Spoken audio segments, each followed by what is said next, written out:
हम सभी जानते हैं और बड़े बड़े विशेषज्ञों ने खोज करके ये जाना है और ये बताया भी है उन्होंने कि भारतीय संस्कृति जैसी संस्कृति कहीं पर भी नहीं है।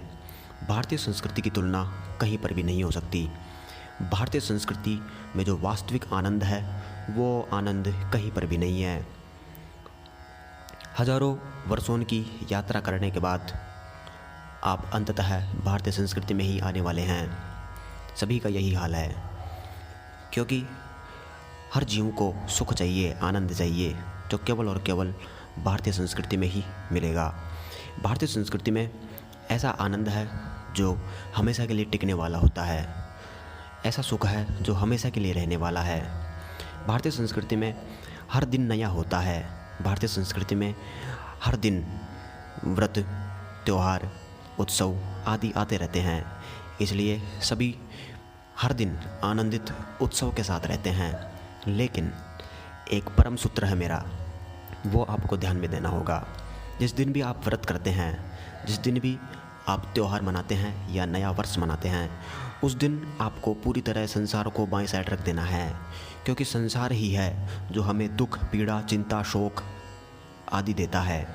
बस उस दिन, केवल उस दिन आपको संसार को बाएं साइड रख देना है, तब आप अपने जीवन का आनंद ले पाएंगे और भारतीय संस्कृति में जो आनंद है उसका भी आप अनुभव कर पाएंगे।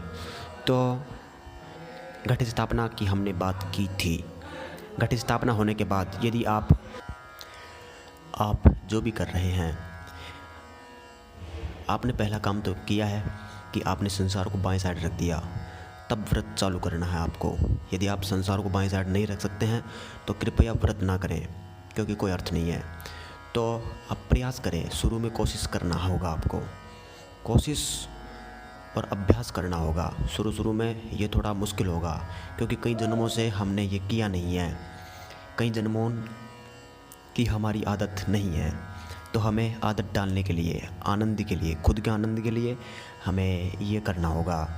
तो आपको संसार को बाएं साइड रख देना है, फिर व्रत चालू करना है। फिर व्रत में हमें क्या क्या करना है उसकी प्लानिंग करनी है। तो यदि आप रामचरितमानस करते हो या अपने इष्ट देव का कुछ भी पाठ करते हो या कुछ प्रार्थना करते हो या बस आनंदित रहना चाहते हो, विशेष रूप से प्रार्थना करने का मतलब यही है कि मैं पूरी तरह आनंदित हूँ, एक प्रकृति की तरह। जिस प्रकार प्रकृति में नयापन है, बस प्रफुल्लित है, हर चीज़ नई है, उसी प्रकार मैं भी नया हूँ। बस 9 दिन आपको इसी प्रकार रहना है।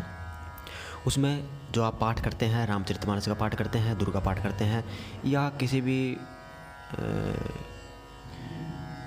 पाठ को आप करते हैं, तो उसमें आपके मन को शांति या आनंद मिलने में सहायता होगी। तो हम रामचरितमानस का पाठ करते हैं तो रोज़ाना 9 दिन तक श्री रामचंद्र जी की पूजा करेंगे। राम दरबार की तस्वीर को हम लगाएंगे, उनके हम दर्शन करेंगे, अपने नेत्र को कृतार्थ करेंगे। रामचंद्र जी, माता सीता जी, भाई भरत, लक्ष्मण, शत्रुघ्न आदि की प्रसन्न मुद्रा देखकर कौन प्रसन्न नहीं होता। हम किसी भी अच्छी, शानदार, सुंदर चीज़ को देखते हैं तो मन अपने आप ही प्रसन्न हो जाता है। इसलिए हमें प्राकृतिक आनंद लेना चाहिए। और आजकल बकवास बहुत ज़्यादा चलती है, राम कौन है, राम काल्पनिक है या ऐसा है वैसा है। हमें वहाँ नहीं पढ़ना है, उस झमेले में नहीं पढ़ना है। हमें बस स्वयं के आनंद की सोचना है। जिस प्रकार हम किसी खिलते हुए गुलाब को देखते हैं, खिलते हुए कमल को देखते हैं, तो हम अपने आप प्रसन्न हो जाते हैं। हमें ये नहीं जानना कि वो कमल कौन है, कहाँ से पैदा हुआ है, क्या कर रहा है, कहाँ क्या है, उस झमेले में नहीं पड़ना हमें केवल ये देखना है कि कमल की प्रसन्नता देखनी है। उसी प्रकार राम दरबार की तस्वीर जो है उसमें सुंदरता प्रकट होती है, उससे सुंदरता एक प्यार प्रकट होता है, प्रेम प्रकट होता है। उसे हमें निहारना है।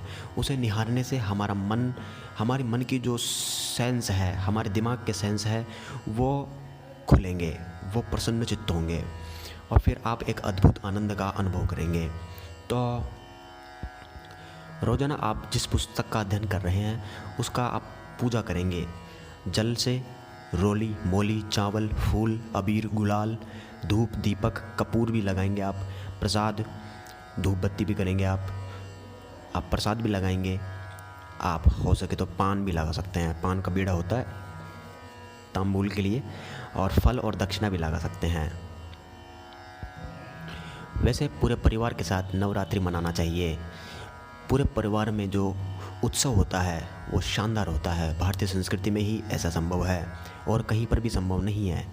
भारतीय संस्कृति को देखकर वर्तमान में कई विदेशी लोग, बड़े बड़े विशेषज्ञ और